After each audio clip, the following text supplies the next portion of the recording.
skatoties uz šo projektu, uz Rūri, tad labs piemērs, kā ar skaidru plānu, sadarbībā ar pašvaldību, izmantojot Altuma finanšu instrumentu, šī gadījumā aizdevuma, izveidot sabiedrībai tik vajadzīgu projektu kā sociālās aprūpes namu. Altuma finansēšanas mērķi ir finansēt tos projektus, kuriem ir dzīvotspēja, kuriem ir bizness. Un šis projekts parādīja to, ka šeit ir labs biznesa plāns, labs peļņas zaudējuma aprēķins, ir savu līdzdalība un savas ambīcijas un zināšanas. Mums Altumam ir ļoti būtiski finansēt šādus dzīvotspējīgus projektus, lai radītu pienesumu noteiktam reģionam, apvidumu Latvijā kopumā. Rūri ir viss tas, ko jūs šeit redzat zem viena jumta, kur tad attiecīgi satiekās gan šī sociālā aprūpe, gan kroniski guloša aprūpe, gan paliatīvā aprūpe, gan arī demences pacienta aprūpe. Līdz ar ko nosaukt to tikai par sociālās aprūpes iestādi vai ārstniecības iestādi tā īsti nevar.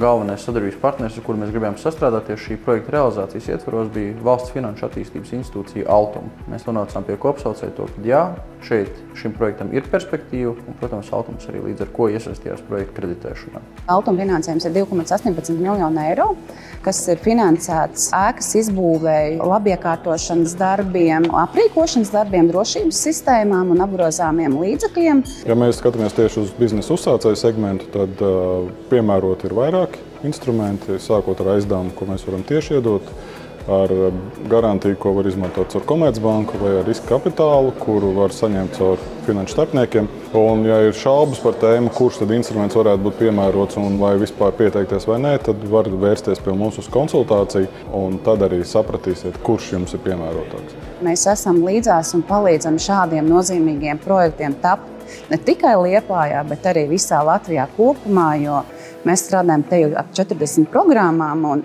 katrai tam idejas dzīvei varam atrast piemērotu finansējumu.